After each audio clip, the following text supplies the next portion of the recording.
realmente es un placer y un honor presentar a una persona que tuve la suerte de compartir con ella 4 años en trabajo, con mis compañeras, que aprendí su calidad profesional, su conocimiento, su calidad personal también, lo mucho que debemos aprender, y que tiene un conocimiento enorme en un área que es de suma necesidad para los investigadores, porque tenemos un gris muy grande, que cabalmente es el área de la propiedad intelectual. ¿A quién pertenece? ¿Quién puede publicar? ¿Quién va primero? ¿Quién lleva los puntos? En fin, tenemos demasiadas preguntas que Silvia nos puede ayudar en una pinceladita a resolver o saber que ella sabe, pues Silvia mañana tenemos una pregunta.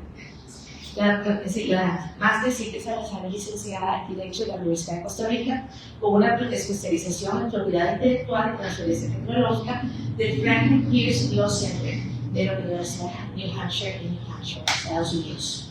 Tiene estudios de pregrado y de posgrado en agronomía y biología. Ha recibido cursos de especialización y capacitación en niveles altos entre los aspectos regulatorios de la investigación, la innovación, la transferencia de tecnología y la inteligencia artificial en México, Argentina, Suecia, España, Estados Unidos y Corea del Sur. Y de la importancia de inteligencia artificial, esa herramienta que tenemos hoy día y que realmente no sabemos cómo manejar y cómo controlar efectivamente. Su mayor área de interés es la gestión de la propiedad intelectual en universidades y centros públicos de investigación. Tiene más de 35 años de ser asesora legal de la Vicerrectoría de Investigación de la Universidad de Costa Rica y en especial los últimos 25 años en la Oficina de Transferencia de Tecnología de la misma universidad, Microinnova específicamente. También ha sido consultora de varios organismos internacionales, incluyendo OMPI, CIECA, TELICA, FAO, Gates, Baden, OEA, etc. Con una especial capacidad para transmitir conocimientos, es reconocida internacionalmente como conferencista y ha publicado numerosos artículos, capítulos de libros y documentos sobre estos temas.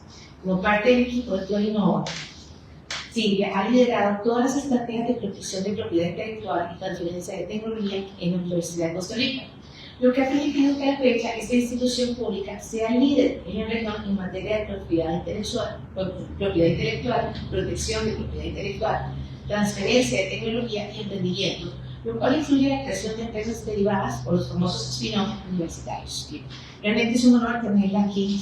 Es de esas partes de la ciencia que a veces dejamos un poquito ocultas, que son una necesidad para todos, que más bien hay que darle realce para que conozcamos, para que entendamos, para que sepamos cómo trabajar. Silvia, bienvenida y muchas gracias por estar con nosotros. Bueno, muchísimas gracias. Muchas gracias por estar aquí. Yo sé que es una hora feita, así que les agradecemos mucho estar aquí. Agradecemos a María Laura por esta presentación tan linda. Fue un placer trabajar con ella durante esos 4 años. Y agradecer por la invitación a hablar de un tema que ella me lo ha introducido perfectamente, ¿verdad? Porque sí es algo que es muy importante y voy a tratar en unas cuantas diapositivas de transmitir ese mensaje, ¿verdad? De la importancia del tema de propiedad intelectual. Y voy a hacer algunos disclaimers para empezar. Lo primero es que ahora la moda es la inteligencia artificial.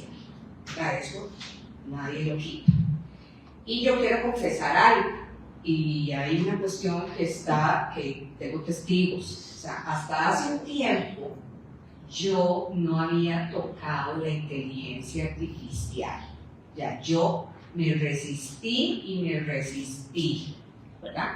Y tenía hasta un discurso hecho y todo el enredo. Bueno, yo no, y tengo otra cosa también, que yo no tengo redes sociales tampoco, no sé nada de eso, pero ahora van a ver, no es que ya me hice de redes sociales, no me hice de redes sociales, lo que pasa es que ya entendí todo lo que está sucediendo en el mundo. Bueno, hace rato lo estaba entendiendo, pero ahora más que nunca, porque tuve la oportunidad de asistir a un curso en la Universidad de Salamanca sobre aspectos jurídicos de la inteligencia artificial, y vine con el pelo parado y dije, no, es mejor empezar a ver qué es esto, cómo se come y qué se hace, ¿verdad? Porque uno no se puede quedar atrás en esto. Entonces el disclaimer Es un vacilón porque esta presentación no está hecha con inteligencia artificial. Eso tengo que decir. Y yo les voy a ir diciendo qué cosas sí están hechas con inteligencia artificial. Por ejemplo, esta imagen. Yo le metí al Copilot con ese título y le dije que me hiciera una imagen. Tardó su tiempo, pero me la hizo. Entonces, esta, y se nota, ¿verdad? Además, traté con toda honestidad, como yo ya vi mi presentación muy de la niña Pochita y del siglo pasado, de las diapositivas de PowerPoint, esas así, ¿verdad? Y dije yo, no, pero ¿cómo se te ocurre que yo voy a la Academia de Ciencias con esta presentación? Entonces traté, se los juro, traté. Y entonces me metí a Gamma y a Canvas, y bueno, eso fue una loquera. Salieron cosas tan artificiales, tan artificiales, que es, o yo no sé escribir prompts, que ahora vamos a hablar de eso, o definitivamente se nota, ¿verdad? Pero entonces, no sé si ustedes son de la nueva ola, que la presentación tiene que verse así súper nice, tecnológica, y esto y lo otro, y no les va a gustar la de la niña Pochita, porque la mía es de las de viejitas, de las viejitas de eso. Ese es el primer disclaimer. Y el segundo, es que como María Laura les dijo, yo tengo toda la vida de trabajar en la UCR, es más, ya voy a cumplir 40 años. Entonces tengo ese sesgo terrible. Entonces no sé si todos los que están aquí son de la UCR o no, pero tengo esa cosa tan terrible que es la UCR aquí impregnada. Y tengo muchos ejemplos y cosas, entonces me disculpan si alguien no es de la UCR, pero es que no puedo estar. Y además esas son mis experiencias y todo eso. ¿Qué son las chicas? ¿Cuál es?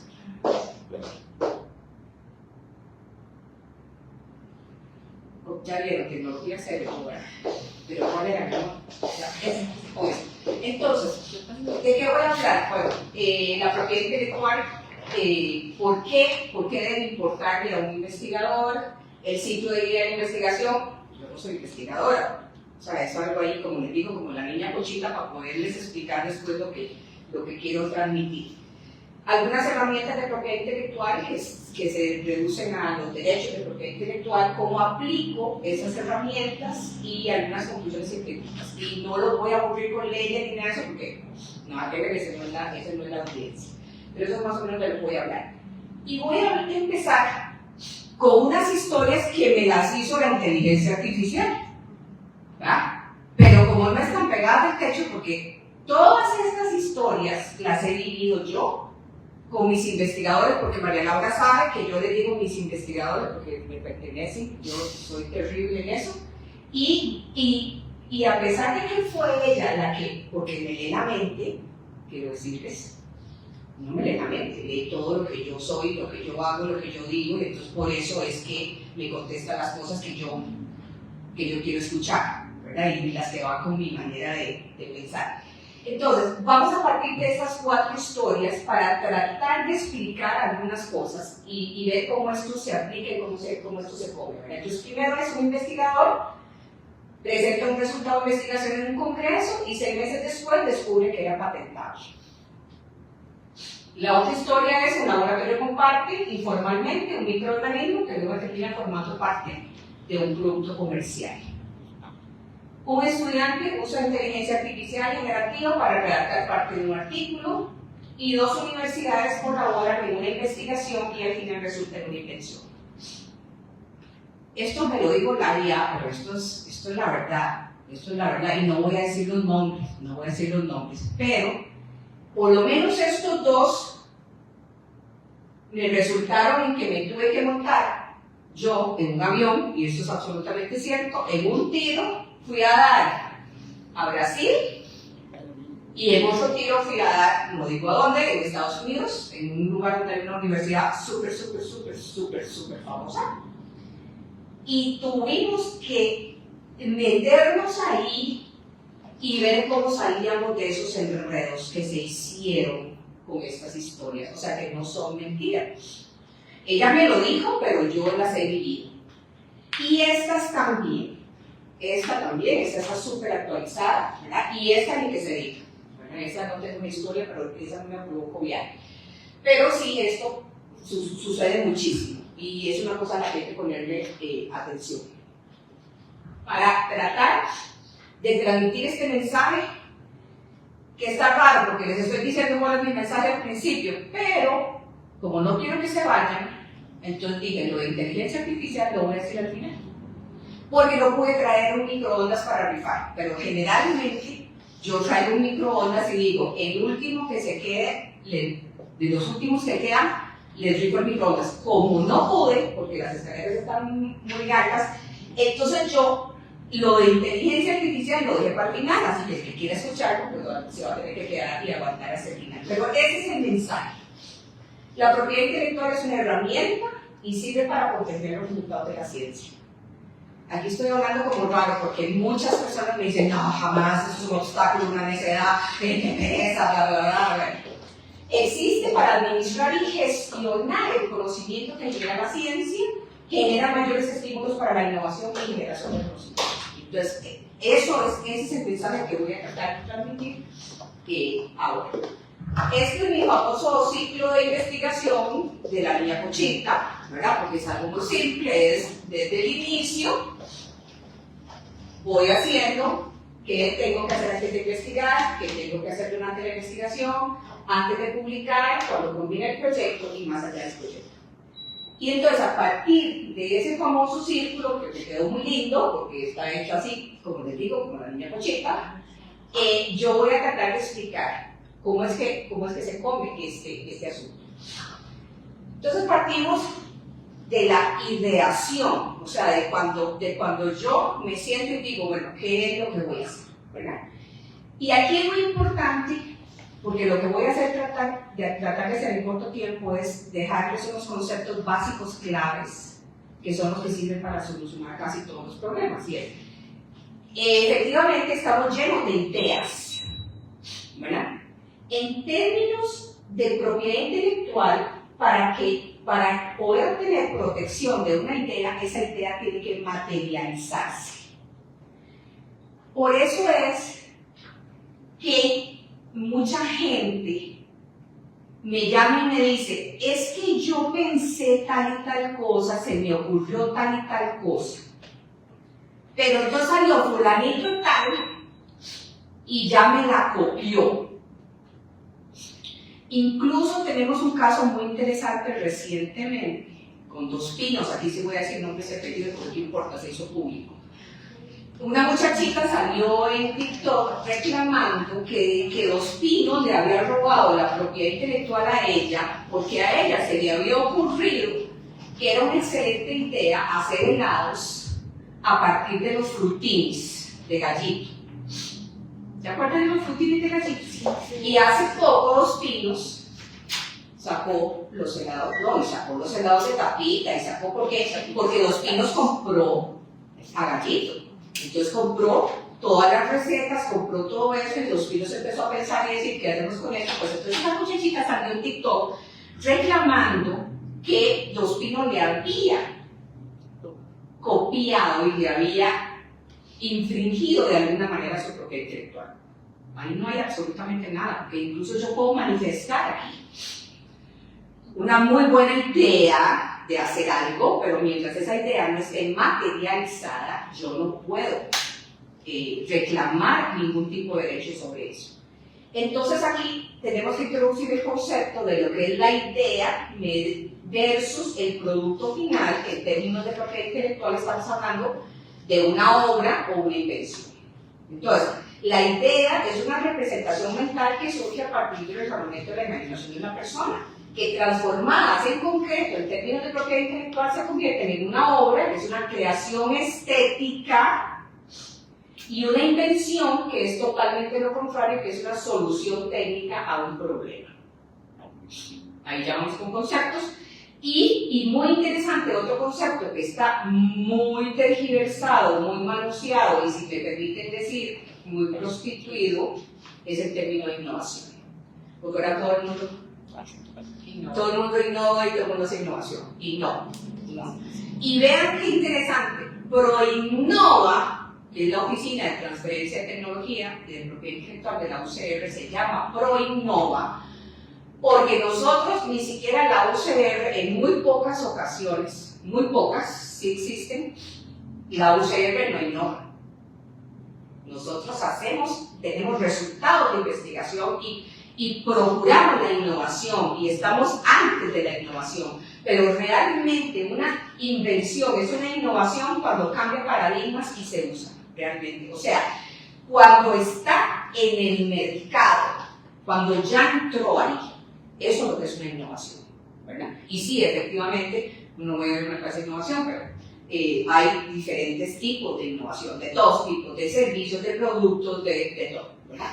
Pero sí tiene que ser algo que se esté usando, ¿verdad?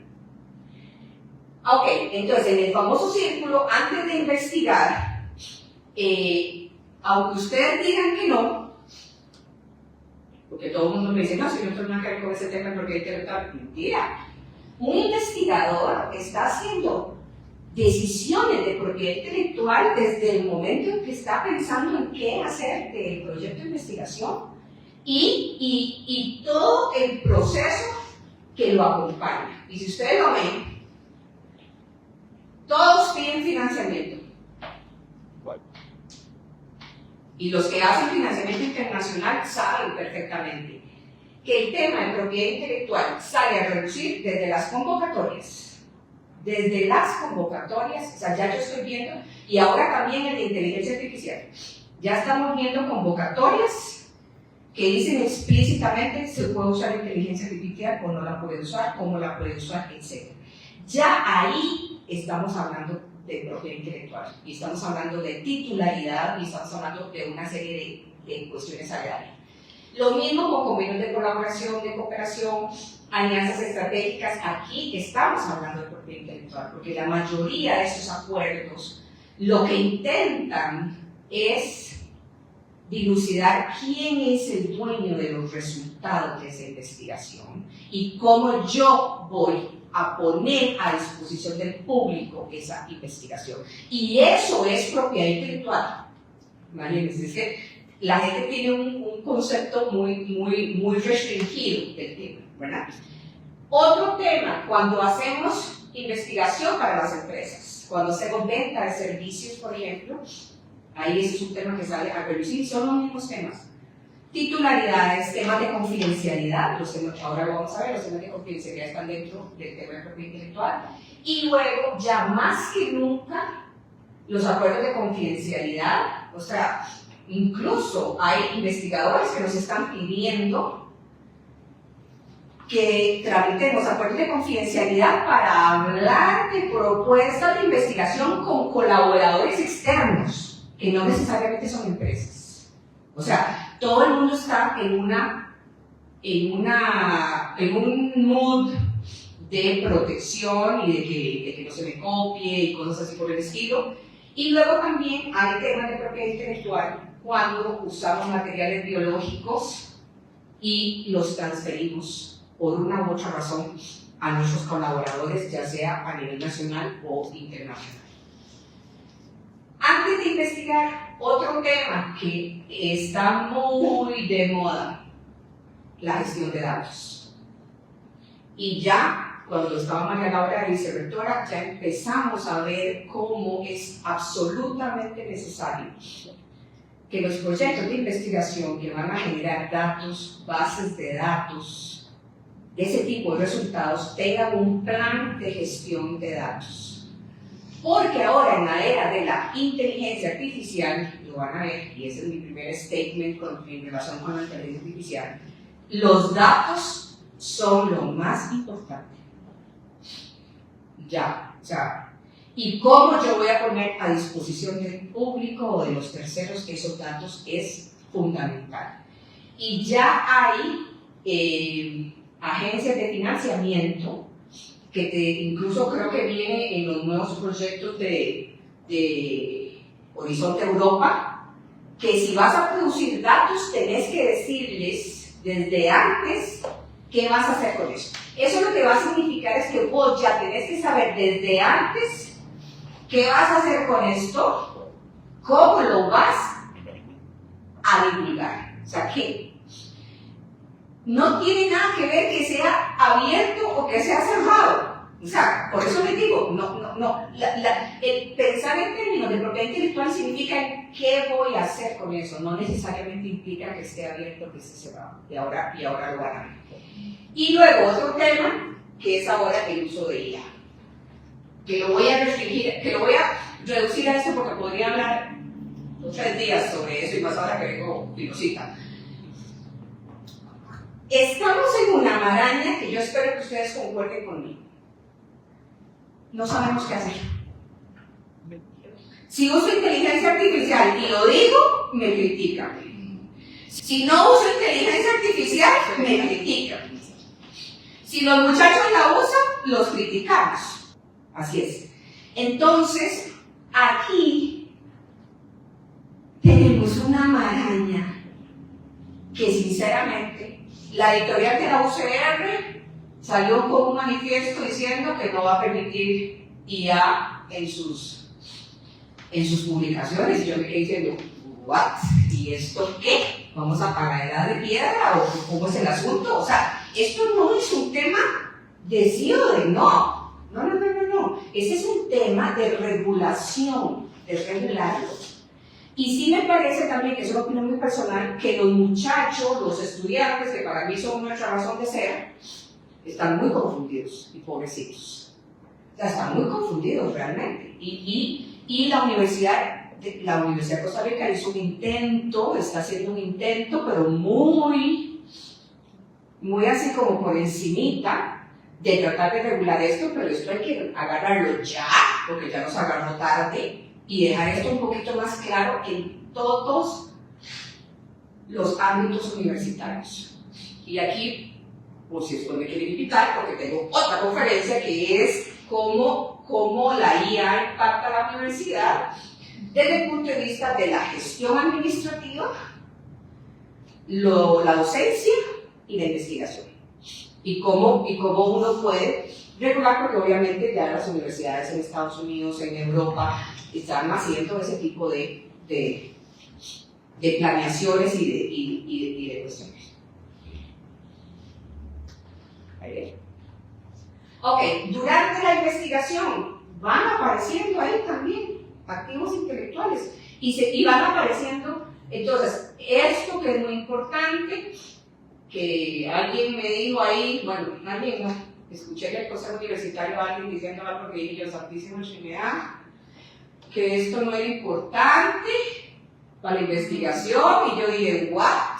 Ok, ahora sí que la hicimos, o sea, para mí como abogada, y que he estado toda la vida en los temas regulatorios de la investigación, las bitácoras y los cuadernos de laboratorio son de lo más importante, y constantemente estoy yo diciéndole, Max, sus bitácoras que dicen, ¿por qué? Porque hay un montón de cosas que nosotros como abogados no sabemos, y que la única manera de determinarlas en términos también de propiedad intelectual es con los cuadernos de laboratorio, quién hizo qué, cuándo lo hizo, en qué momento, cómo se hizo, etc. Más cuando hacemos colaboración, que era muy importante.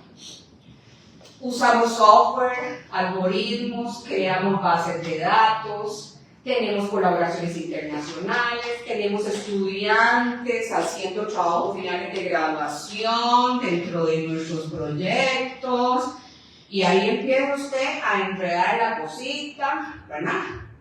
Empiezan a ver ya otras personas involucradas. En todo esto hay temas de propiedad intelectual. Entonces, eso me da pie para decir, bueno, ¿qué es la propiedad intelectual? O sea, bueno, en realidad la propiedad intelectual es un término genérico que dice que es cualquier resultado de la inventiva o la creatividad humanas, pero cuando está protegida, se denomina derechos de propiedad intelectual. O sea que este es el grande, aquí entra todo, y aquí es cuando yo ya logro especificar y obtener un derecho, entonces tengo un derecho de propiedad intelectual. Y la propiedad intelectual se divide en, ahora hablamos de 3 grandes ramas, siendo esta última no una gran rama, sino algo que tuvimos que hacer para meter ahí lo que no cabía en las demás. así prácticamente. Es una descripción meramente útil. Por un lado tenemos los derechos de autor y conexos, y por otro lado tenemos la propiedad industrial, que son las patentes, las marcas, los diseños. Esto es totalmente diferente. Se regula de manera diferente y tiene diferentes acepciones y todo, y ahora voy a tratar de explicarles. Y aquí están las protecciones sui generis, estamos hablando de variedades vegetales, secretos industriales y circuitos integrados, que son cosas que no caen dentro de esas dos definiciones.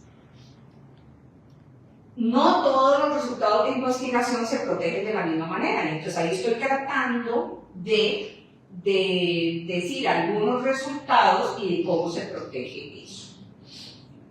Obviamente, un artículo para una revista es un derecho de autor, un descubrimiento técnico aplicable es una patente, o por ejemplo una nueva molécula, un principio activo, un nuevo device, un dispositivo nuevo, un nuevo proceso, todos esos patentes, ¿verdad? Un signo para identificar un producto o servicio es una marca, aquel diseño, es una nueva variedad vegetal, o sea, e incluso uno puede tener varios derechos de propiedad intelectual sobre una sola cosa. Eso es perfectamente posible y eso es a lo que se aspira, ¿verdad?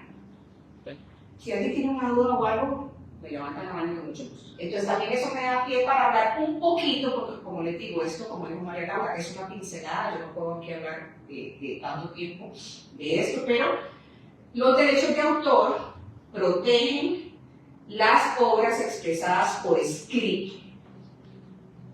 Y una cosa muy importante que hay que tener en la mente es que los derechos de autor protegen la forma en la que yo me expreso. No protegen lo que ahí estoy expresando. Es muy diferente. Es muy, muy diferente. Una cosa es proteger la forma de expresar una receta o una formulación, y otra cosa es que con esa receta y esa formulación que yo escribí, alguien pueda efectivamente llevar a cabo ese proceso y salir con ese producto y ese resultado final.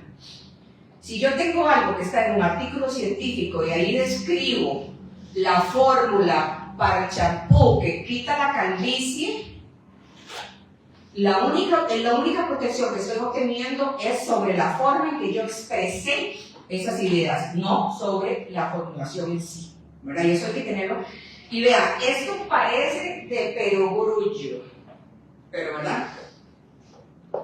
Investigadores de la UCR han llegado, o sea, investigadores muy connotados, queridísimos todos, ya les digo, mis investigadores, han llegado con este tipo de cosas, o sea, todo escrito y todo delimitado y definido y todo en un artículo para publicar. No hay ningún, o sea, efectivamente. Y la primera historia de las que les conté, que yo me fui para Estados Unidos a una universidad muy famosa, tenía que ver con eso. Que cuando este investigador me trae el artículo científico que iban a sacar, que ahí sí lo incluyeron, fueron un poco decentes, ahí sí lo incluyeron, yo leí el artículo y me dice, y yo no sé por qué él me dijo, léete esto, me están metiendo en esta publicación, ¿por qué no te la lees a ver qué opinas? Y me quedo yo, ¿what? Le digo, mira, perdóname, pero aquí están describiendo una patente. Y dice, ¿cómo? Jamás. Y dije, sí, ahí. Esto es una patente. Y como ahora todo es, y usted todo lo consigue, toda la información, lo metimos, y efectivamente había una solicitud de patente. O sea que ya ellos iban a publicar porque ya tenían la solicitud de patente redactada, y ahí sí no estaba mi investigador, solo estaba en el artículo. En la patente no, pero la cita. Lo voy a buscar porque van a ver los nombres y qué peor. Pero, efectivamente. Entonces, son cosas distintas. Y esos son el tipo de cosas que protegen los derechos de autor y cómo los protegen. Y otra cosa que hay que tener en consideración, porque hay que tenerla, es que los derechos de autor se dividen en dos grandes grupos, que son los derechos morales y los derechos patrimoniales. Esto también es importante para efectos de los términos de lo que está pasando ahora con inteligencia artificial, porque es una parte, digamos, patrimonial o económica de los derechos de propiedad intelectual, y esta es la parte, digamos, más etérea.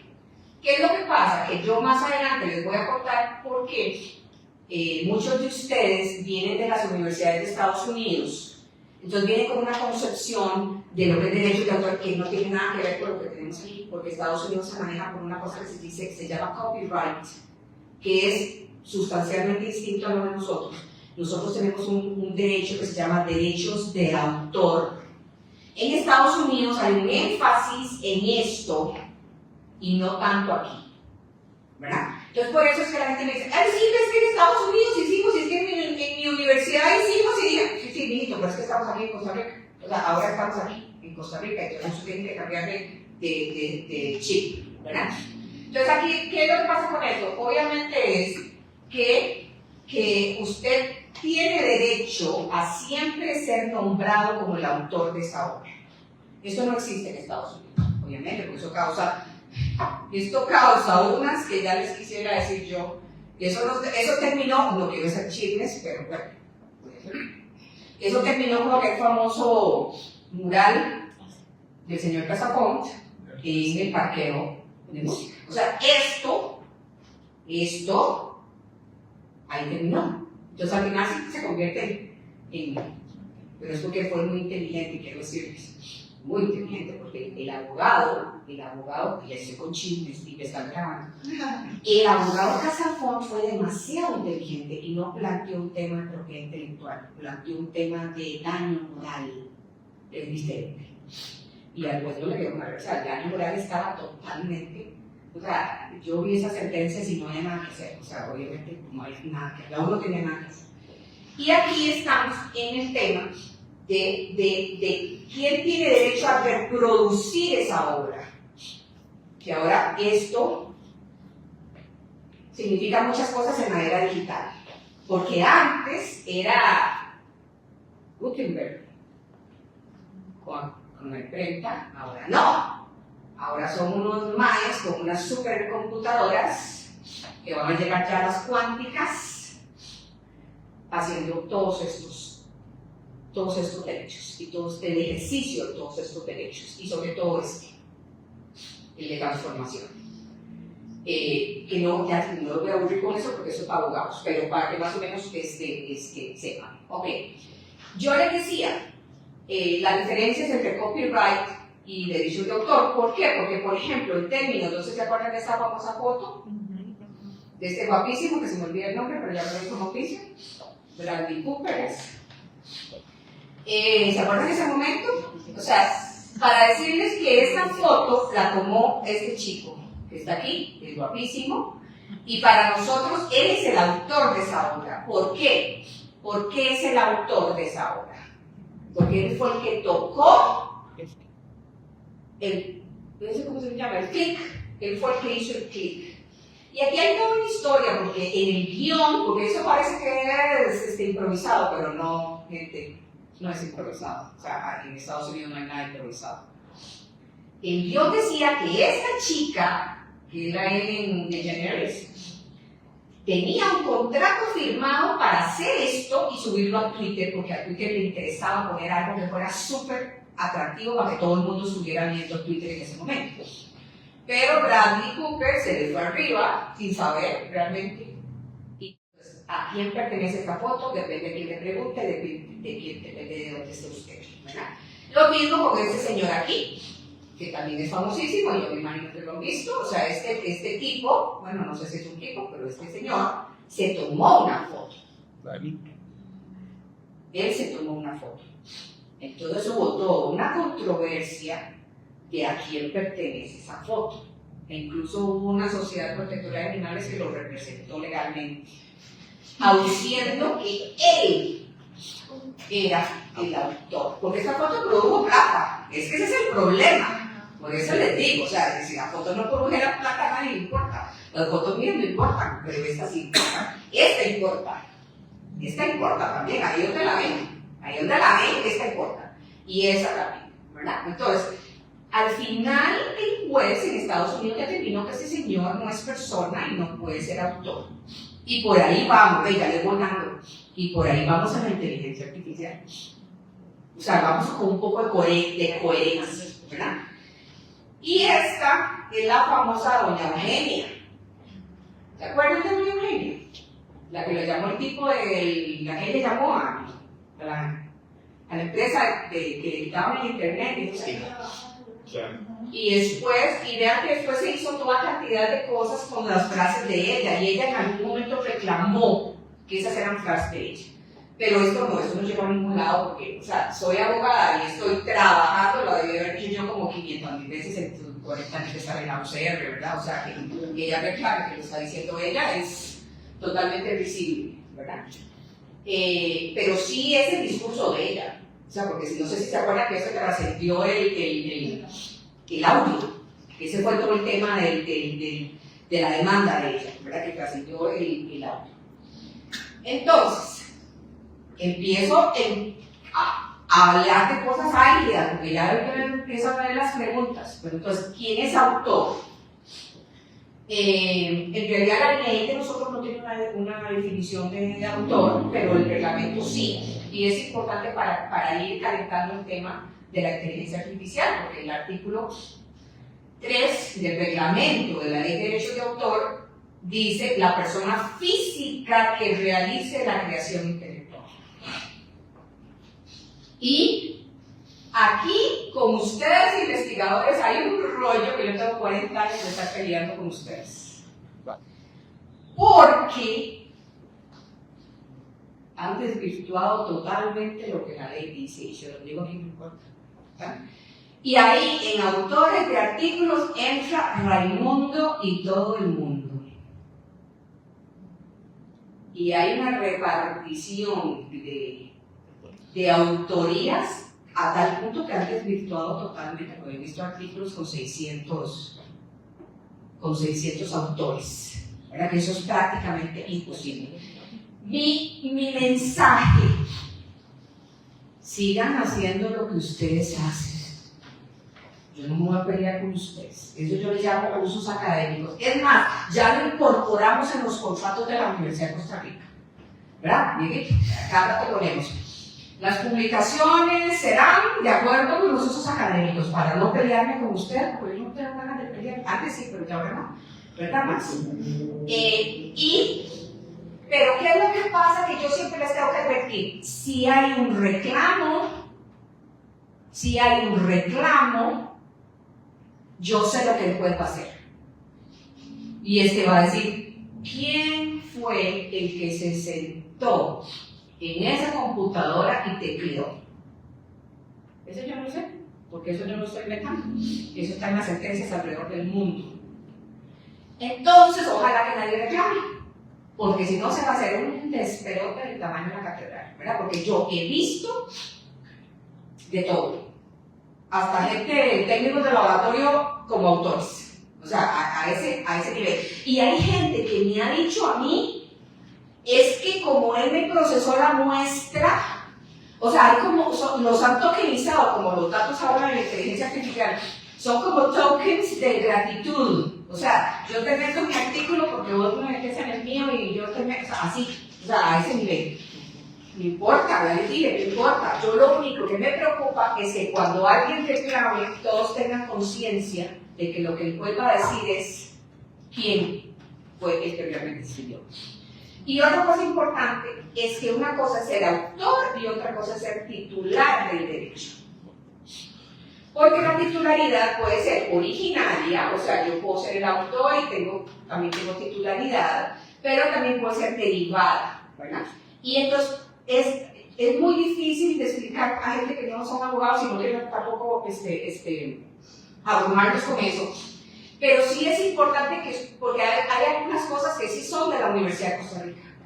O y hay algunas cosas que sí son de los organismos internacionales, o sea, de las personas jurídicas, ¿verdad? Yo no voy a explicar por qué, pero que ustedes sepan, ¿verdad?, que existe la titularidad originaria y la derivada. Y está también un enredito aquí en la ley de Costa Rica, donde se habla someramente de una cosa que se ha puesto de moda porque es gringa, que se llama work for hire, que es la obra por encargo, ¿verdad? Y eso porque lo traigo a colación, porque ahora resulta que con las empresas que estamos teniendo ventas de servicios, los abogados de las empresas me están diciendo, es que ese es work for hire. Y entonces la propiedad intelectual pertenece a la empresa. Y yo, no, eso no es así. Pero bueno, esto es todo un tema, Y otra cosa que hay que tener muy importante es que la ley de derechos de autor es como la ley laboral. Si hay dudas, se favorece al trabajador. Si hay dudas, se favorece al autor.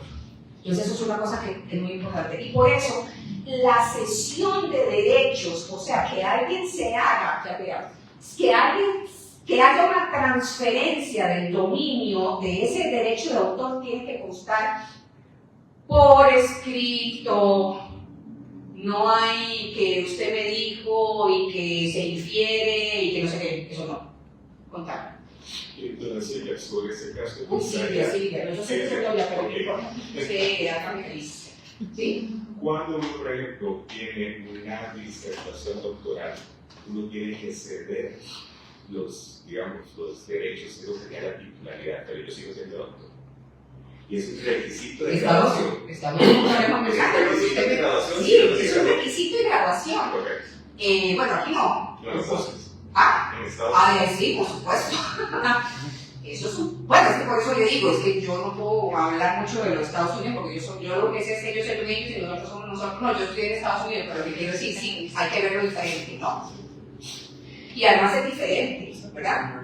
Pero, por ejemplo, nosotros aquí en la UCR, las revistas estuvieron muchos años equivocadas y te pedían una sesión de derechos para publicarte, lo cual no es necesario, ¿verdad? O sea, yo desde mi punto de vista de abogada de propiedad intelectual te diría, no firmes eso, porque también eso tiene implicaciones muy grandes, no sé si ellos las ejercen, ¿verdad? Pero se supone que si vos cedes tu derecho, que es una cosa muy importante, o sea, estás haciendo una traslación del dominio absoluto. Es como si yo te vendiera mi bicicleta. Hasta económico, porque eventualmente cada persona que baje ese trabajo, les paga que es una base de datos, que se son 25 centavos. Exactamente. Que abre para el lugar. Y vean qué interesante, ahora alguien de biología me llamó la semana pasada y me dijo, Silvia, fíjate que para ir a un congreso en una universidad de Colombia, que no voy a decir el nombre, me están pidiendo que ceda los derechos sobre la ponencia, sobre eso, y le digo yo, pues están locos. Entonces yo le dije, mira, o sea, eso tiene unas implicaciones que yo te las voy a explicar, yo no te voy a decir si vas a ir al congreso o no, mi obligación es nada más decirte qué va a significar eso, pero mira qué interesante. Escarbé y ella no puede, en realidad le tuve que decir que no puede, porque ese proyecto de ella está financiado por un organismo internacional y tiene un contrato, por eso les digo que es toda la importancia, en el que ella se compromete, y no solo ella, la Universidad de Costa Rica en nombre de ella, a hacer una manera muy particular de difusión de esos resultados de esa investigación, y por lo tanto ella no puede cederlos porque estaríamos incumpliendo el contrato. Obviamente no va, la pobre no va para Colombia, pero para que vean cómo todo tiene relación, ¿verdad? Y todo es sumamente importante. Entonces,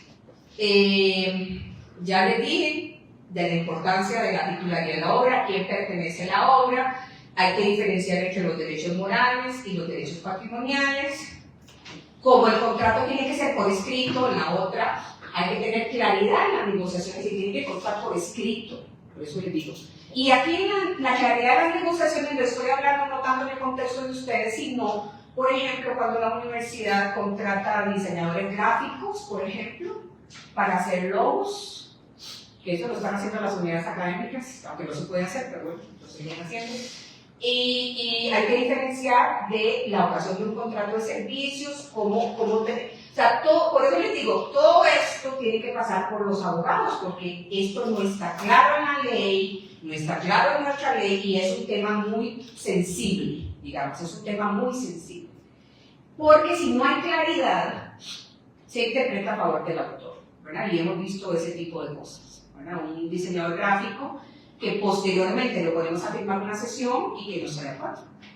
Entonces no podemos usar, no podemos inscribir el signo como marca, no lo podemos usar, etc. O sea, una serie de consecuencias legales. Un momento. UCR. De aquí voy a echar un comercial. La UCR tradicionalmente ha dicho que los derechos de autor, tanto morales como patrimoniales, le pertenecen a ustedes.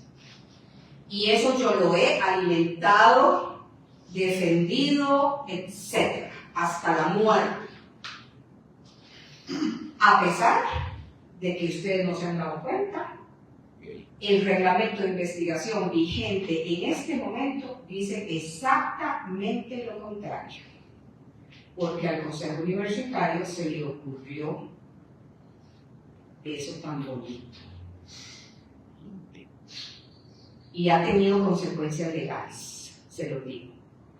Porque decir que la Universidad de Costa Rica es dueña de los derechos patrimoniales de lo que ustedes producen, implica en la práctica que ustedes no pueden publicar. No sé lo que es. Tienen que pedirle permiso al señor rector para publicar, porque esa es la ley. Y ese reglamento dice eso. Ese reglamento de investigación dice eso. Nosotros no lo aplicamos. Sí lo aplicamos. Porque eso en la práctica es imposible, imposible. Pero sí quiero decirles que tuvimos un caso de colegas abogados que por hacerle un daño a una investigadora de muy alto calibre de esta universidad, invocaron ese reglamento y ella para publicar tuvo que pedirle permiso al rector. Y eso fue un problema muy grande porque eso, como decía la abuela de Diego, sienta un presidente, no, eso sienta un precedente fatal, fatal, pero no nos quedó más remedio que hacerlo. Sí, señora. Ese reglamento de UCR, ¿cuándo se aprobaron? ¿Hace un año, 2 años, 10 años? Hace como 6 u 8 años. Ahora te buscando el dato de... Hace bastante. Porque una todavía lo piden para publicar. ¿El permiso? Sí. Bueno, sí, yo no sé. No es que aprobado por CONARE. Ajá, oh Dios. Bueno, hay otro caso también que tengan cuidado, bueno, no sé ustedes si hacen cosas con la caja, pero por ejemplo la caja tiene eso. Usted no puede publicar si no pide permiso, ¿verdad? Y lo peor de las cosas sabe a quién, ¿verdad? Que ese es su problema. Cuando un derecho no puede ser ejercido porque si usted dice que la caja del permiso, ¿de quién en la caja? Puede haber ahí como 7 gerencias, ¿quién? ¿Verdad? Eso es un problema muy grande. Entonces aquí va el comercial. ProInnova redactó un reglamento de propiedad intelectual que quisiera poder, que habláramos de eso pero no tenemos tiempo, que vuelve, o sea, que quitaba eso para quitarnos ese problema de encima y que ya eso quede totalmente clarito, pero el Consejo Universitario volvió a quitarlo. O sea, lo volvió, porque la Contraloría le dijo que eso es lo que dice el reglamento de investigación y que por lo tanto eso es lo que tiene que decir el reglamento de propiedad intelectual.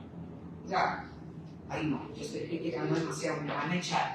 Entonces, eso es un problema muy grande y ustedes ni cuenta se dieron. O sea, ni cuenta se ha dado nadie. Y eso para mí tiene implicaciones de marca mayor, porque yo no sé qué vamos a hacer. Si ese reglamento pasa así otra vez, ahí sí que ya sería apague y vámonos, porque eso sí es la catástrofe. ¿Por qué? Porque el reglamento de investigación es un reglamento especializado. Entonces yo puedo ver cómo lo aplico o no lo aplico, pero si eso lo dice el reglamento de propiedad intelectual, no vamos a tener más remedio que aplicarlo. Y ahí está. Entonces nosotros hicimos un gran proyecto en el curso universitario y eso por dicha se pagó, pero bueno, para que sepan que eso está ahí. Eso es con respecto a la UCR. Las demás universidades, sinceramente, no.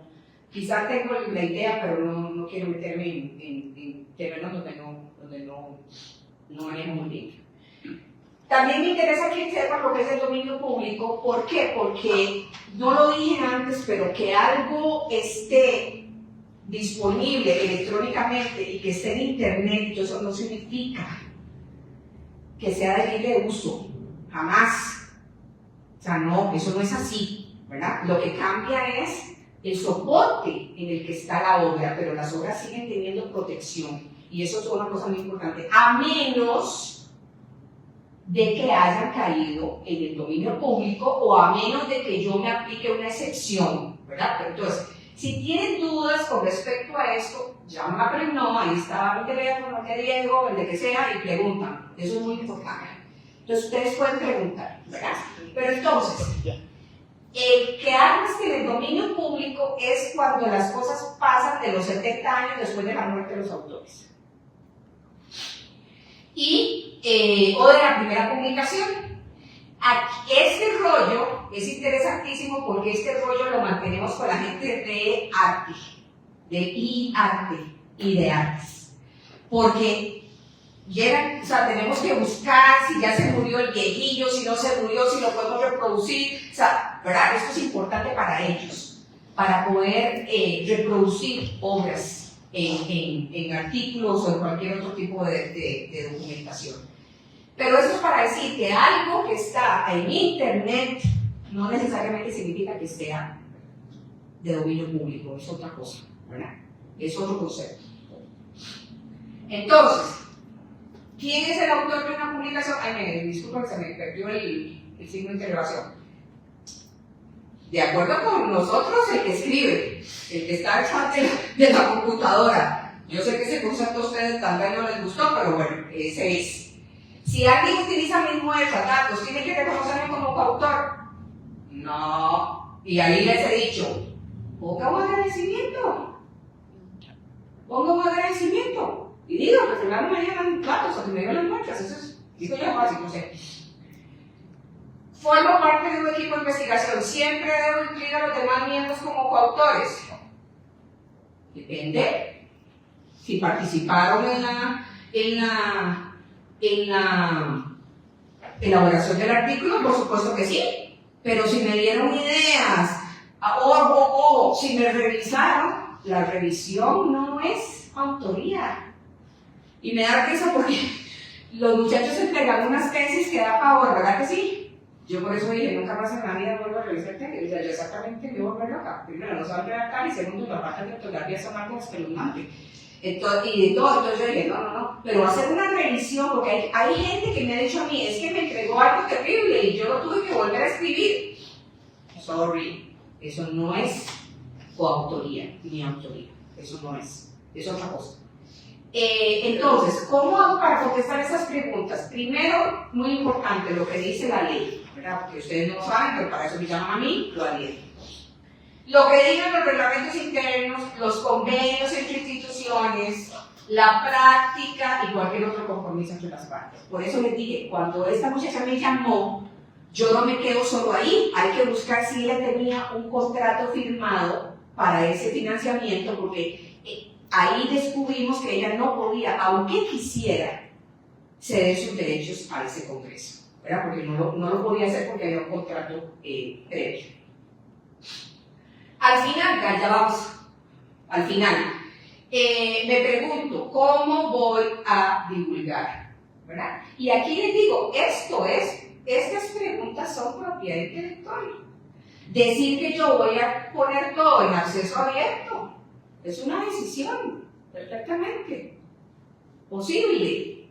La UCR respeta infinitamente lo que los investigadores decían con respecto a sus investigaciones, se lo digo sinceramente.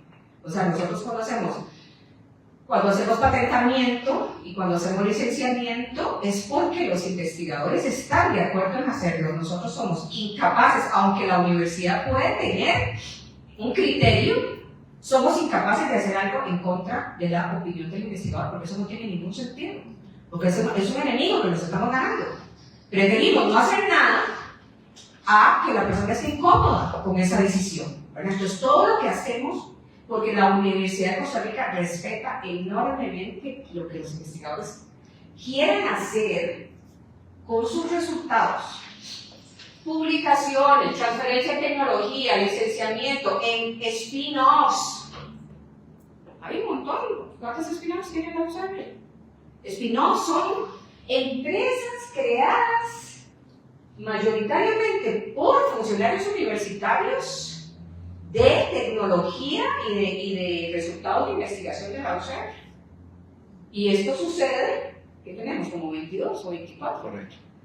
Pero esto sucede porque los investigadores toman esa decisión, no porque la universidad los obliga, porque lo oí en el consejo universitario también, es que se dejaron decir un montón de cosas que yo dije, Dios mío. Estos son decisiones de los propios investigadores. No de nadie más. Nosotros somos facilitadores, nosotros quiero decir, pues no, somos facilitadores. Entonces, antes de publicar, lo pienso o llamo a Prenova. ¿Por qué? Porque lo que yo haga tiene implicaciones con lo que venga después. Y por eso digo, tengo que tener una estrategia de publicación, porque patentar no significa no publicar. Eso es otro mito también, y desde se lo demostré. Esta universidad tenía una publicación que yo misma me asusté porque dije, Dios mío, están diciendo todo. ¿Por qué? Porque tenían una solicitud de patente anterior. Entonces no tenía ningún miedo, ¿verdad? Entonces, podemos partir desde lo abierto, que ahora hablo, a lo que es no divulgar información, que es también una posibilidad. También existe, es una posibilidad dentro de una gama de posibilidades. Entonces, la información no divulgada es toda información de valor confidencial que confiere a su titular una ventaja competitiva. Entonces, obviamente, no se presenta ninguna solicitud en ningún lado, la tengo que mantener en confidencialidad. Y la UCR tiene bastantes cosas que las tiene así, en secretos, e incluso las tiene licenciadas. Porque hay maneras de hacer esto perfectamente. Esto no riñe con nada de la misión de la universidad, ¿verdad? Entonces, sí partimos de que la confidencialidad o la información no divulgada es una excepción, porque nosotros somos universidad pública, ¿verdad? Y obviamente, por ser una universidad pública, tenemos limitaciones de tipo legal y por eso les digo, si tienen dudas, nos llaman, porque nosotros sí tenemos claridad sobre qué cosa la Universidad de Costa Rica no puede tener en confidencialidad. Hay sentencias de la Sala Cuarta, hay legislación, hay una serie de parámetros que nos permiten a nosotros diferenciar y decir qué podemos mantener en confidencialidad y qué no. Y además, muchas veces la confidencialidad es temporal, porque la hacemos solo para poder obtener una patente y ya después se publica y cosas así por el estilo, ¿verdad? Entonces, un mito que la propiedad intelectual limita la ciencia abierta no es cierto. No es cierto, porque la propiedad intelectual es decidir cómo yo voy a poner a disposición de los terceros mis cosas, mis resultados. Y yo puedo perfectamente decir, ¿por qué? Porque lo que interesa es esto, que haya investigación, que se proteja, poder compartir y tener un impacto social. Pero no necesariamente, aquí hay diversas maneras de hacer esto, diversas maneras. Entonces, la propiedad intelectual permite decidir cómo, cuándo y para qué condiciones. No son opuestas, son complementarias. Y eso nos ha costado que la gente lo entienda, porque vienen los de acceso abierto, los de ciencia abierta, nos vemos en el pasillo y nos tiramos tomates. Y yo digo, no, o sea, no puede ser, eso no es así. ¿Verdad? Porque la gente cree que existe una contradicción ahí y no existe, en realidad no existe. Entonces, estas son maneras de publicar abierto, ¿verdad? Ya ustedes las conocen, ¿verdad? Esos son unos muñequillos ahí, que cada uno significa algo. Esto es una alternativa a esto, ¿no han visto? Que en realidad es copyright y no deberíamos usarlo. O sea, en Costa Rica deberíamos usar una DA o una DR. Lo han visto en los libros, ¿verdad? Si tengan cuidado, porque también me da risa que hay gente que me ha dicho, yo quiero publicar esto y que le sirva al mundo y que sirva el otro y me lo manda por DR. Entonces le digo, no estás entendiendo, porque si lo querés que la gente lo use, tienes que usar cualquiera de estas, ¿verdad? Que son diferentes tipos y que yo decido qué tipo quiero, ¿verdad? Y el otro lado de la propiedad intelectual, que es muy importante, son las patentes. Que aquí también podría hablar mucho tiempo, pero voy a hablar poco. En realidad una patente es esto, es un documento. Es un documento que confiere derechos exclusivos, ¿verdad?, sobre una invención que es una solución real a un problema técnico. Puede ser un producto o un proceso, ¿verdad? ¿Cuál es el contrato social entre el inventor y el Estado? Que yo divulgo, porque es otro mito. O sea, todas las patentes están publicadas, absolutamente todas. Yo puedo verlas. Puedo hacer ciencia a partir de todas las patentes que están publicadas, lo que no puedo es usarlas sin el permiso del titular, ¿verdad? Y lo que son realmente es un documento que describe lo que es la invención. Y aquí están los requisitos, rápidamente, porque ya les digo, no quiero dar una clase de patentes.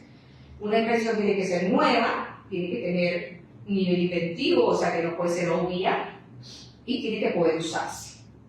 Y tiene una limitación de 20 años y tengo que describirlas muy bien. Y esto lo dejé aquí porque voy a echar otro comercial. Ahora voy a echar otro comercial.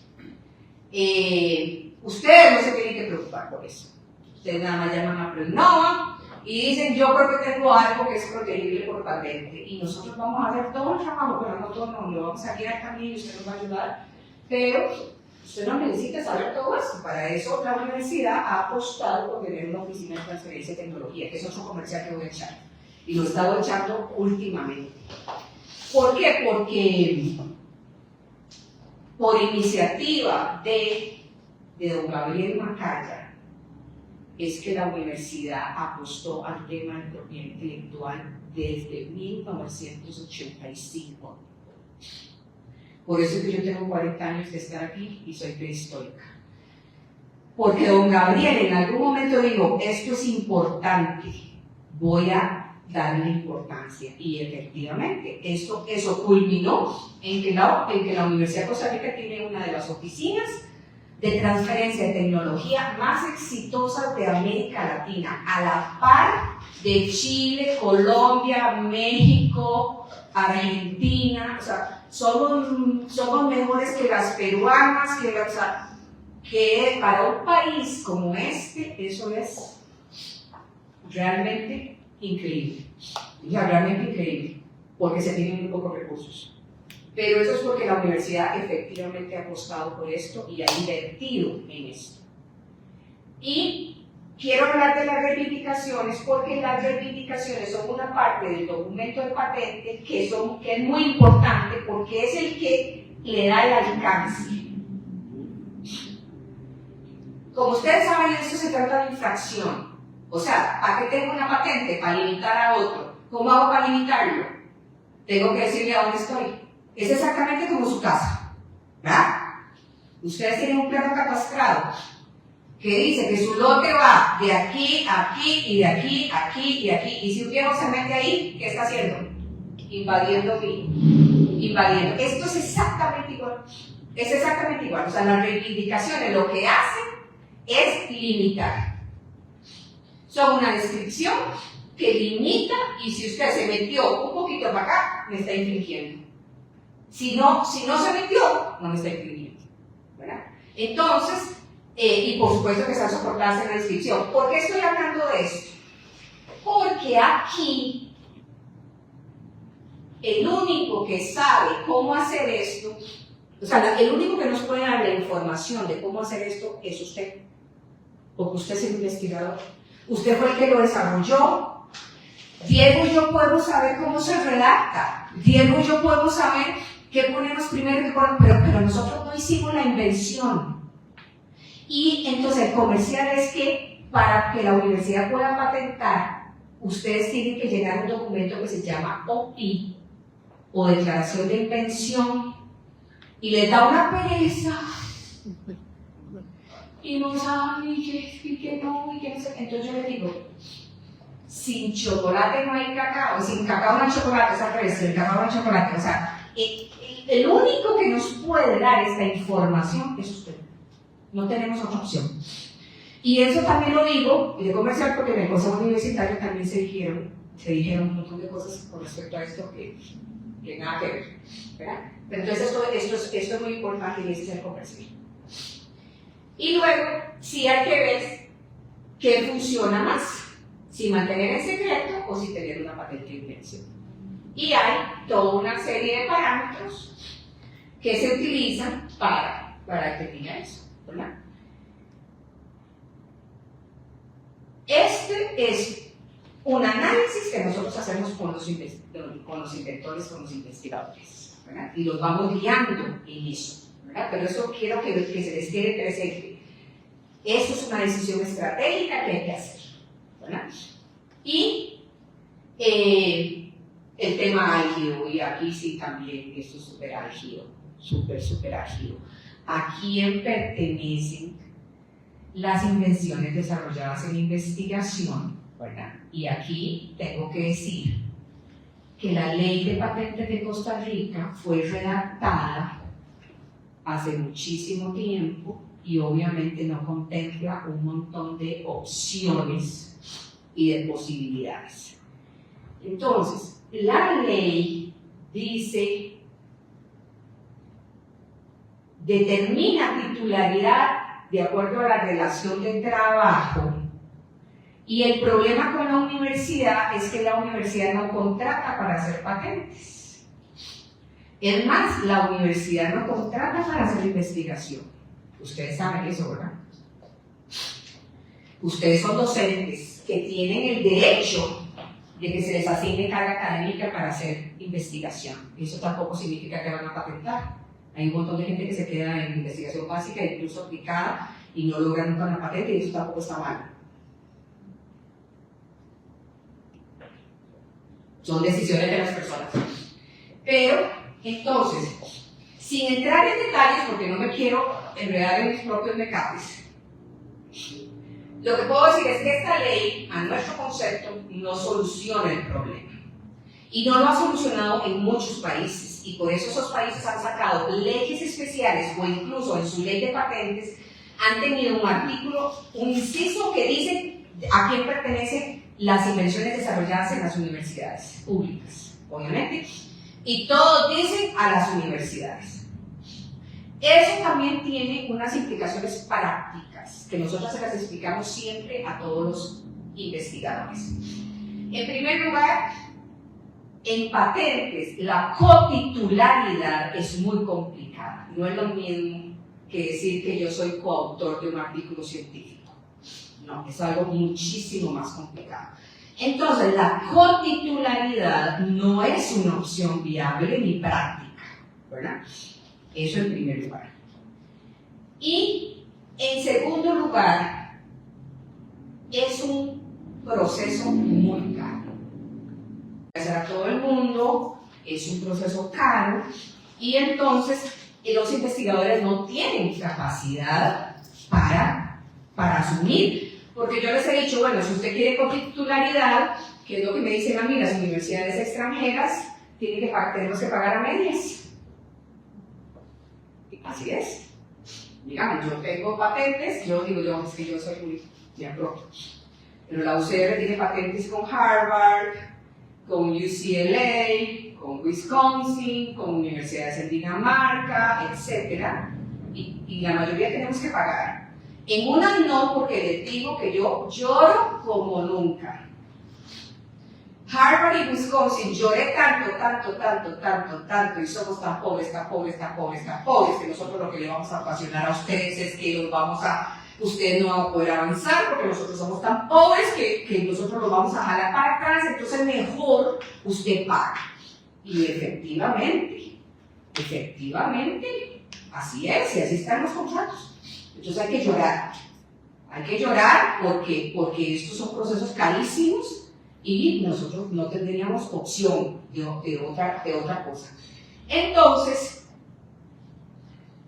¿cuál es la solución? Pues hemos puesto a los investigadores por su propia voluntad, explicándoles todo este sistema, a que firmen sesiones, les dije, ¿verdad? Que son las sesiones o los contratos a favor de la universidad. Eso a cambio de una retribución económica, porque las patentes, cuando se logran licenciar, se obtienen regalías y eso se puede repartir de acuerdo con un procedimiento de repartición de regalías que está instaurado en la UCR. Hay gente que ya recibe regalías y el investigador no paga nada, es inventor, recibe los aplausos, todo el asunto. Nosotros nos volamos el coco, nada más le pedimos que por favor nos llene la hoja bien, que revise cosas, porque también hay un proceso de revisión importante, y él podría recibir cuestiones económicas. Ese es el caso de la UCR. ¿Qué es lo que pasa? Que para nuestro gusto, nosotros quisiéramos que eso esté en la ley de Costa Rica, que ya lo estamos promoviendo, con una modificación de la ley de patentes, en primer lugar, y segundo, que estuviera en ese famoso reglamento de propiedad intelectual que está en el Consejo Universitario. Esa parte no la tocaron, ¿verdad que no? No. Esa parte sí no la tocaron, entonces esa parte sí está bien. Entonces, bueno, así es como está la cuestión de titularidad. ¿Verdad? Entonces, ¿por qué son importantes las patentes para las universidades? Porque facilitan esto. Y no lo podríamos hacer, ¿verdad? Aunque les he dicho, nosotros tenemos secretos y los hemos licenciado, pero es muy difícil. Atraen financiamiento y aliados estratégicos, protegen resultados antes de su divulgación, fortalece la capacidad de innovación de la institución, difunde conocimiento técnico, son públicas, ¿verdad? En realidad son muy importantes. No son la caja de Pandora, no resuelven el tema del presupuesto, no pueden sustituir el FES, etcétera, etcétera. O sea que también ahí se ha hecho un montón de cosas que no son ciertas, ¿verdad?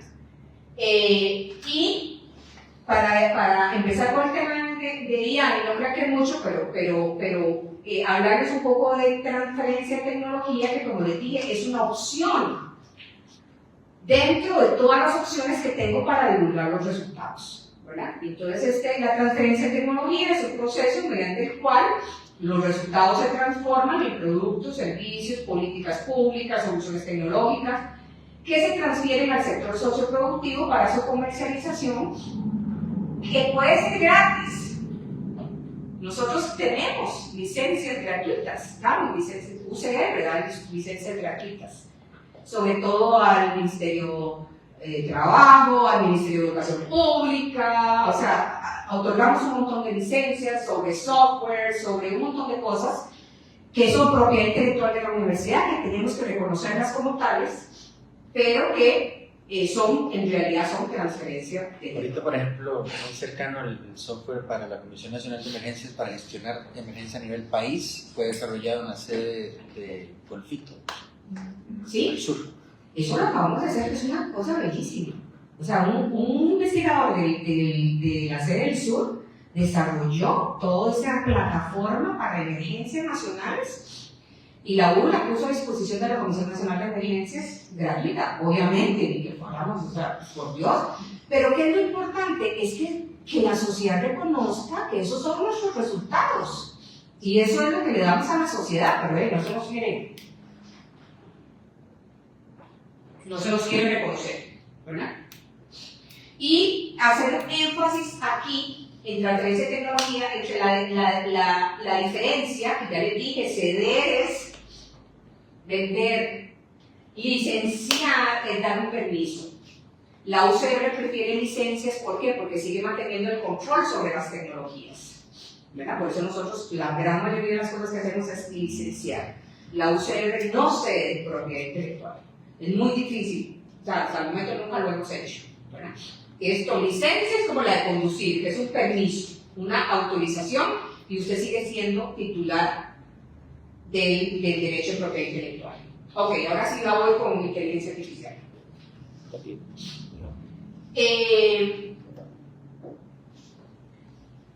Estos son como conceptos que me parece que son importantes para... Claro, esto forma parte de una conferencia más grande que yo di, hoy hace 8 exactamente, sobre el tema de inteligencia artificial, pero era sobre todos los aspectos de inteligencia artificial, pero no era sobre propiedad intelectual. Pero entonces, ustedes saben que la IA generativa está compuesta de algoritmos, o sea, y los algoritmos hacen ciertas cosas y la IA hace otras. O sea, digamos que el grado de importancia va del algoritmo, que eso lo venimos haciendo hace muchísimo tiempo, por ejemplo con las apps, con toda esta cuestión de las apps y todo eso, y la inteligencia artificial lo que hace es ir un paso más allá de los algoritmos y hacer procesos de análisis, porque en realidad la inteligencia artificial no piensa, no razona, no entiende, no tiene sentimientos ni nada, aunque la gente le esté dando una humanización, ¿verdad? La gente le está dando una humanización. Entonces, los programas de ordenador sí son una obra y usted los puede proteger en el registro de derechos de autor. Los algoritmos no, y la inteligencia artificial tampoco, ¿verdad? Ella por sí misma no es protegida, ¿verdad? Pero entonces, ¿qué pasa con el prompt? Y aquí es donde está el meollo del 8. Porque yo les digo, la inteligencia artificial funciona o no funciona de acuerdo con usted le haga eso, ¿verdad? Entonces, como ahora la gente la está usando para crear obras y para crear invenciones, entonces, como ahora vamos a ver que se les dijo que no son protegibles, entonces la gente ya está diciendo que entonces tal vez es posible que los prompts sean protegibles. Esto es lo último y no hay definición todavía. O sea, en esto no hay definición. ¿Por qué quiero traer esta colación? Porque, y al igual que los derechos de autor, los criterios que se están utilizando es cuánto aporte de persona física hay en el output de la inteligencia artificial. Y tampoco hay un consenso muy grande, pero digamos que las oficinas de propiedad industrial y las oficinas de derechos de autor lo que están diciendo es que va a haber protección de la propiedad intelectual del prompt en la medida en que lo que vos hayas aportado sea más que lo que él hizo ella. Probar eso casi que imposible. Aunque ahora están desarrollando software para determinar si algo es hecho con inteligencia artificial o no, a pesar de eso, ¿verdad? Pero las cosas van tan desarrolladas que puede ser que yo esté diciendo esto y haya un juez emitiendo una orden diciendo totalmente lo contrario. Ahí aplica la ingeniería inversa. O sea, que yo veo el producto y empiezo a buscar cómo se creó. De hecho, ya hay sistemas que hacen eso. Que empiezan por el final y de ahí empiezan para atrás. A ver de dónde viene. Por eso es que les digo que proteger obras e invenciones derivadas de la inteligencia artificial es un colocho demasiado grande, ¿verdad? Y por eso es que las oficinas han optado por la solución práctica, más o menos. Ahora lo voy a aclarar. Entonces, en términos de derechos de autor, porque lo tengo que diferenciar, esto es un tema fundamental en el funcionamiento de la inteligencia artificial. O sea, sin los datos, todas las obras y todo lo que está público, la inteligencia artificial no podría hacer lo que está haciendo ahora. ¿Cuál fue el problema? Porque entonces hay problemas de derechos de autor en el ingreso, ¿verdad? Porque yo estoy viendo la inteligencia artificial con una caja negra que está aquí, ¿verdad? Y en la salida, ¿verdad? Entonces ahora estoy hablando del ingreso. ¿Cuál es el tema? El tema es que las compañías que crearon la inteligencia artificial no pidieron permiso, pidieron perdón, en algunos casos. Y lo que ellos hicieron es irreversible. Porque yo no les puedo, un juez no les puede decir ahora, no aprenda, no use los datos, porque ya ellos lo hicieron. Ahora lo que está la gente haciendo es demandándolos para que les paguen por ese uso. Me estoy explicando, porque es un tema complejo, ¿verdad? O sea, entonces, derechos de autor es un tema que está relacionado con el input de la inteligencia artificial y cómo ella aprendió y cómo hace todo lo que hace ahora en este momento. Y cuántos derechos de autor infringió, porque se habla de dos grandes vulnerabilidades que ha hecho la inteligencia artificial con el ser humano. La primera es sobre sus datos personales, ¿verdad? Eso es la primera gran vulnerabilidad, que es una paradoja. ¿Por qué es una paradoja? Porque yo creía que no, pero sí pongo, porque cuando usamos redes sociales, todos estamos contribuyendo con eso. O sea, que tenemos un doble discurso y una doble moral, ¿verdad? O sea, y los europeos eso se han dado cuenta muy fácilmente. O sea, no quieren que la gente use los datos personales, o sea, que la inteligencia artificial use los datos personales para hacer un montón de cosas, pero al mismo tiempo no dejan de publicar cosas en las redes. Porque si usted es tan celoso de sus datos personales, entonces ¿por qué tiene redes?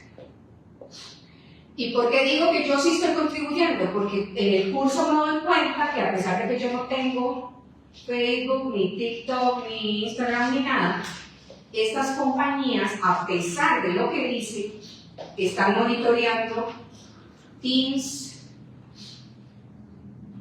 Zoom, WhatsApp y creo que hasta los teléfonos. O sea, no creo. O sea, ya casi está comprobado que a través del teléfono pueden darse cuenta de un montón de cosas y ellos están diciendo que no están usando la información, pero no es cierto. ¿Verdad? Porque nos está pasando como las tabacaleras, no sé si, bueno, ustedes no son tan viejos como yo, pero no sé si se acuerdan cuando se dijo que los cigarrillos eran adictivos y que esto y que lo otro, y las tabacaleras lo sabían y dijeron que no, y lo dijeron por años, pues está pasando exactamente lo mismo. O sea, nos vienen diciendo, no estamos usando sus datos, pero sí los están usando. Entonces, ¿verdad? O sea, que todos estamos alimentando a la inteligencia artificial.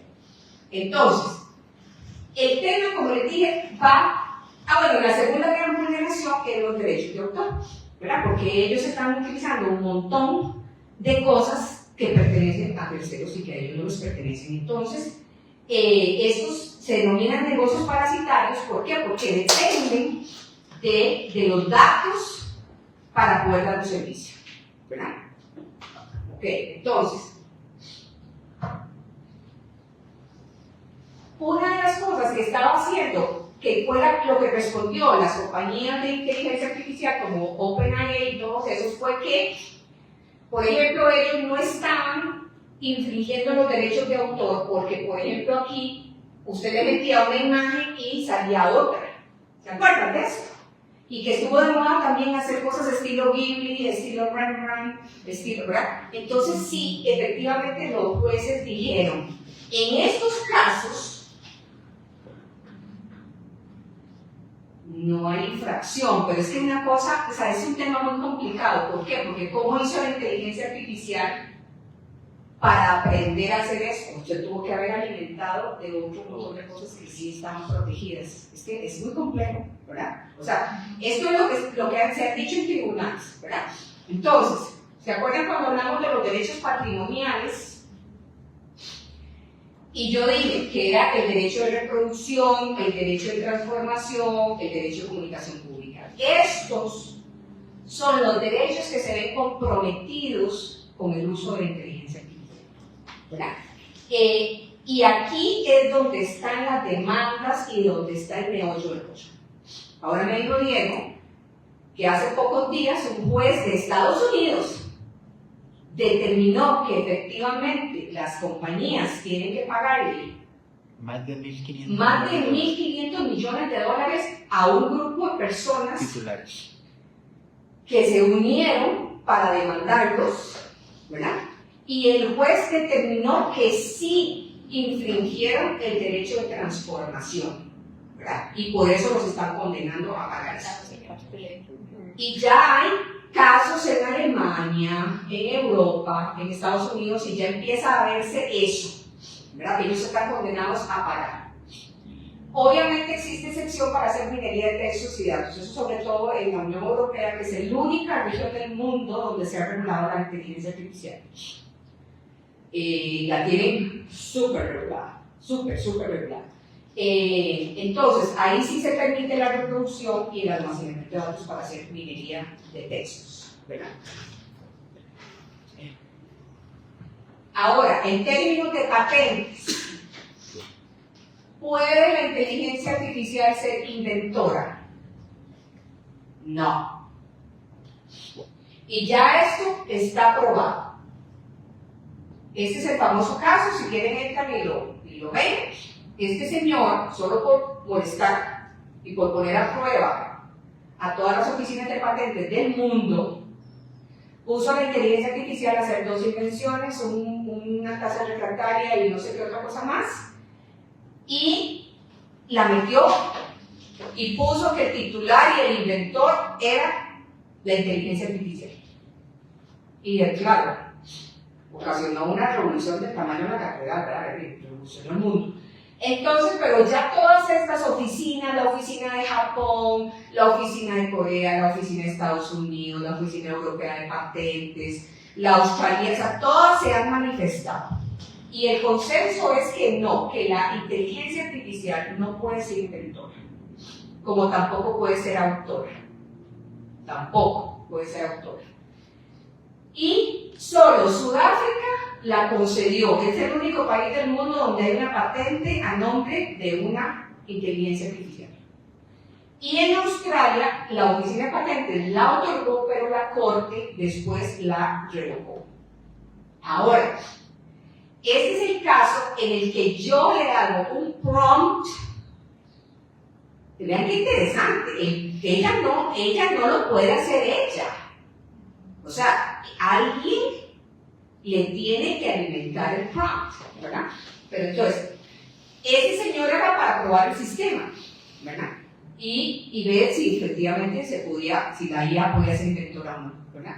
Entonces, diferente es si yo puedo hacer investigación, usar IA, cómo, no sé, cuál y qué medida, en qué, y si eso que salió de ahí, aunque yo le ponga que la inventora es Silvia Salazar, ¿verdad? Porque deben haber muchas solicitudes que fueron realizadas por IA que no dice que fueron realizadas por IA. Eso es lo que la Oficina de Patentes de Estados Unidos piensa, ¿verdad? Que ya se les debió haber pasado, se les debieron haber pasado algunas solicitudes, ¿verdad? Lo que no saben es el grado de de injerencia de la IA dentro de eso, ¿verdad?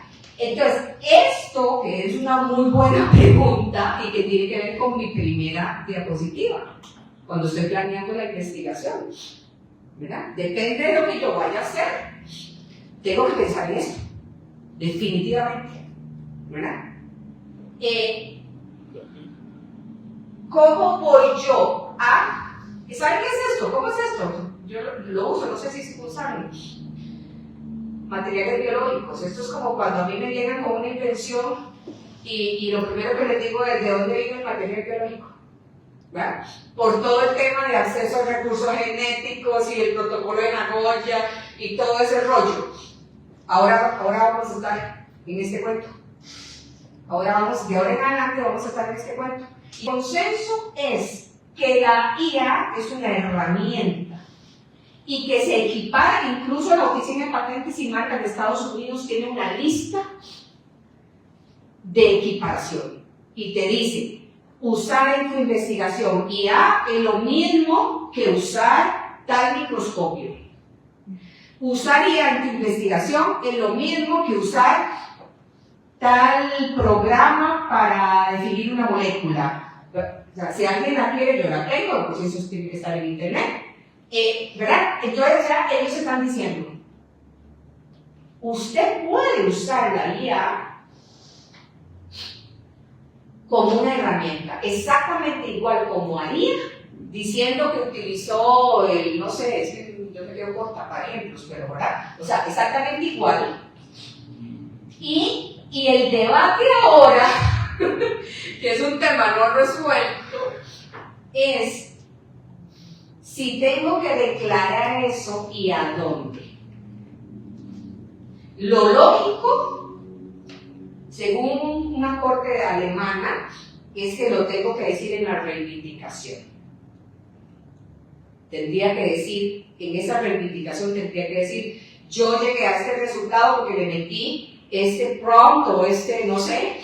Eso va a ser, o sea, vean, esto es lo último, y yo sinceramente no tengo cerebro para cagármelo, o sea, nosotros que trabajamos en esto podemos ver cuáles son todos los problemas que esto va a traer, ¿verdad? Porque estamos acostumbrados a un sistema que se está totalmente moviendo, ¿verdad? No sabemos, ¿verdad?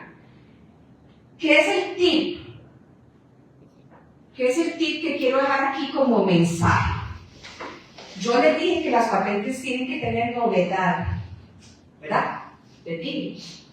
Estamos teniendo el problema, y no solo nosotros, en las universidades del mundo, en que los investigadores, para no consultar con el abogado, como ahora dijeron en las noticias, que está con el pelo parado los médicos porque la gente no quiere consultar a los médicos y está preguntándole a la inteligencia artificial.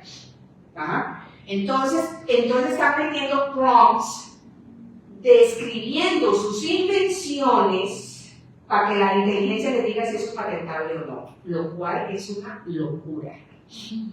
Primero porque le estás quitando la novedad.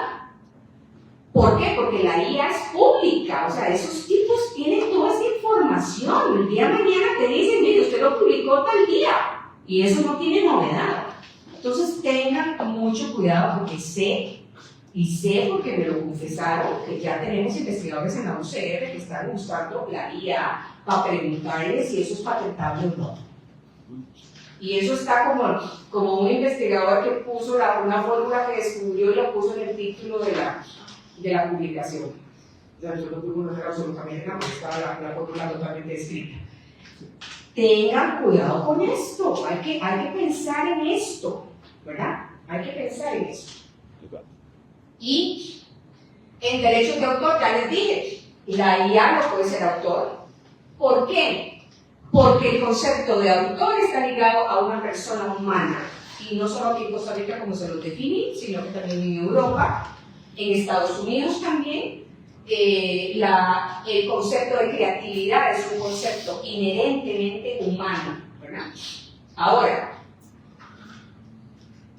ya están los jueces empezando a decir que también depende de cuánto le metiste vos, porque los diseñadores gráficos y los diseñadores de interiores y medio mundo la están usando para hacer su trabajo y le sirve que este resultado sea protegible. Vean qué interesante. Pero, por ejemplo, ya nosotros estamos diciendo que un logo diseñado por IA no lo vamos a inscribir como marca. No se puede. Y ahora todo el mundo lo está haciendo. Bueno, como marca sí se podría, porque el requisito es distintividad, no creatividad. Pues vieras que hay un gran debate, incluso en España, ¿verdad? Sí, pero aquí en Costa Rica yo fui registrado 12 años en el registro de marcas. Entonces, por ahí estaría el tema. Hay un tema interesante con eso que usted está hablando. Hay un artículo que es el 9 inciso 3 de la legislación de Inglaterra. Ellos no están reconociendo que la IA sea autora, ¿verdad? Ellos lo que están haciendo es que se están brincando ese cuestionamiento y el inciso 3 lo que hace es trasladarle la titularidad de las obras creadas con recursos tecnológicos, incluyendo la inteligencia artificial, a la persona o al ente que hace la inversión de capital. Más o menos así como la ley de Costa Rica en obra por encargo le traslada la titularidad, digamos, a la persona que hace la contratación. Sí, O también, como la ley de Costa Rica permite el traslado de la titularidad de una obra creada por una persona física a una persona jurídica. Entonces se está brincando la discusión de quién es autor, sino que simplemente le están trasladando esa titularidad y se trató de presentar un proyecto de ley en la asamblea. Le gustaron mucho los asesores de la asamblea, pero se trabajó con estudiantes. Entonces, los estudiantes no entendían ni de lo que se estaba hablando, pero digamos, eso podría dar seguridad jurídica para la inversión, para convertir a Costa Rica, por ejemplo, en un país que podría ser el segundo en el mundo, donde las empresas podrían invertir en plataformas de inteligencia artificial y, por ejemplo, si uno paga una licencia de una plataforma de inteligencia artificial que genera música, entonces yo podría, en teoría, proteger eso y no estaría, esas creaciones de verdad se podrían ceder, se podrían licenciar, o sea, pagar la suscripción serviría de algo. Sí, pero necesitas una reforma legal para eso. Una reforma, totalmente.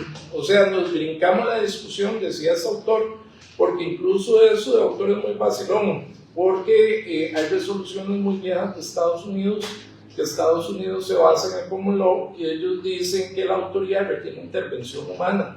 Pero claro, en 1950 no había computadoras que pudieran crear imágenes o canciones o música.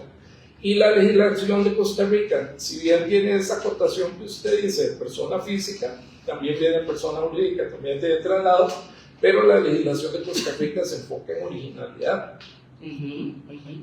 Y la originalidad no necesariamente actualmente implica intervención humana.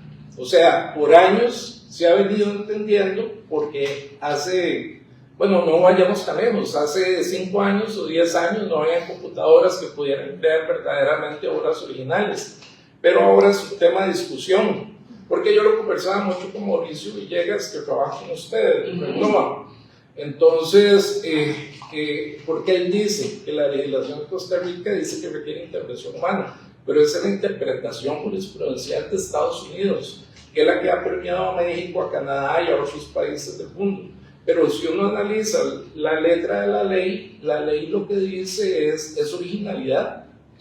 Y habríamos que ver, tendríamos que pensar ahora, por ejemplo ustedes, si originalidad de verdad es intervención humana, originalidad es que sea una creación que no se parezca a otra que existe en el mercado, o que sea distinguible, o que sea diferenciable de otras, ¿verdad? Entonces son temas muy bonitos como para discusión. Sí. Yo les doy mucho seguimiento a las charlas y a las cosas. Yo quisiera aportar algo con respecto al tema de originalidad, que en realidad está relacionado con, digamos, legislaciones que son propias del derecho anglosajón y otras de derecho continental o romano-germánico como la nuestra.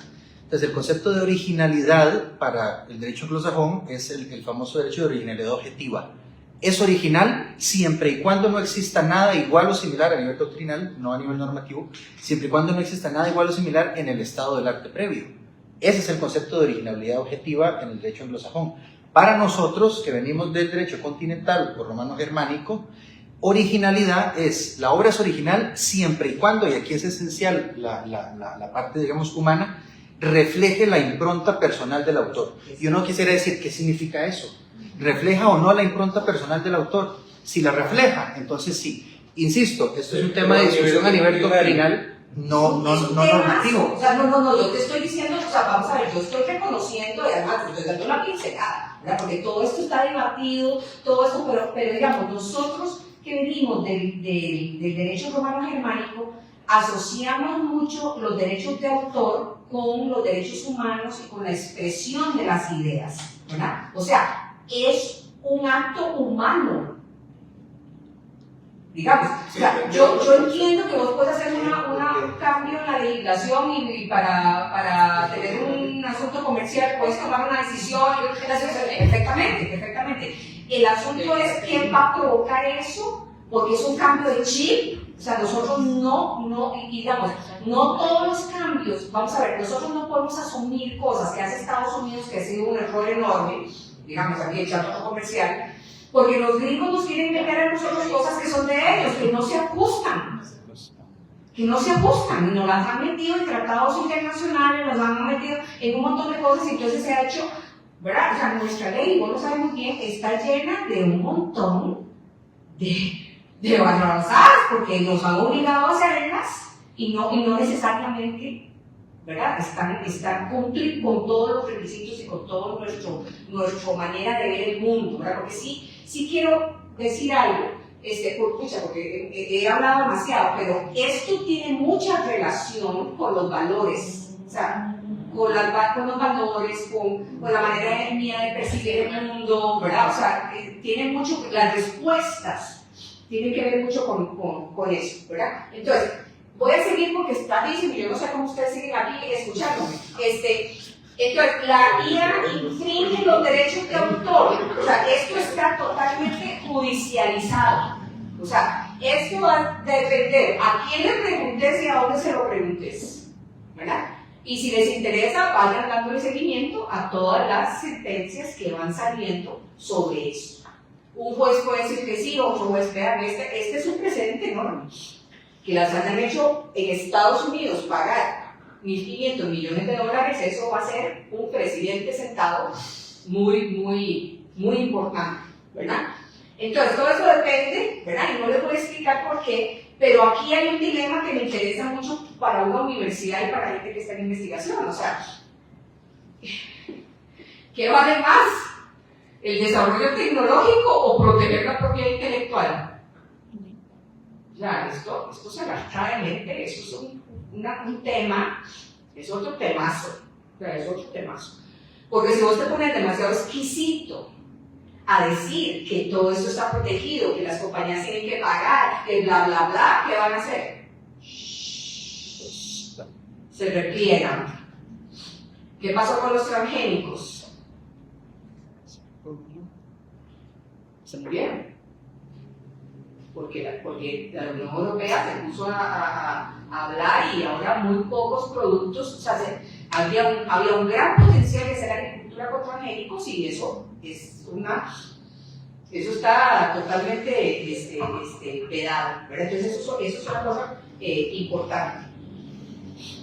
Entonces, ya, ahora sí final. La historia. Consulte a su abogado, consulte a su abogado, consulte a su abogado, consulte a su abogado. Y tienen la maravillosa situación en que la Universidad de Costa Rica ha invertido en esto, tiene una oficina de propiedad intelectual y de transferencia de tecnología, que aunque no lo sabemos todo, pero intentamos estar en lo último de todo, y tienen este acceso. Si tienen dudas, llámenos. Pídanos conferencias, pídanos, o sea, con muchísimo gusto, somos una oficina de servicio y para eso estamos, ¿verdad? Porque espero haberles dejado el mensaje de que efectivamente la protección de la propiedad intelectual es un tema transversal a toda actividad académica. Cuando hacemos investigación estamos tomando decisiones de PI constantemente y sus implicaciones deben ser conocidas por estudiantes, profesores, investigadores para que realmente lo que hacemos impacte a la sociedad. Y eso sería. Muchísimas gracias y de verdad.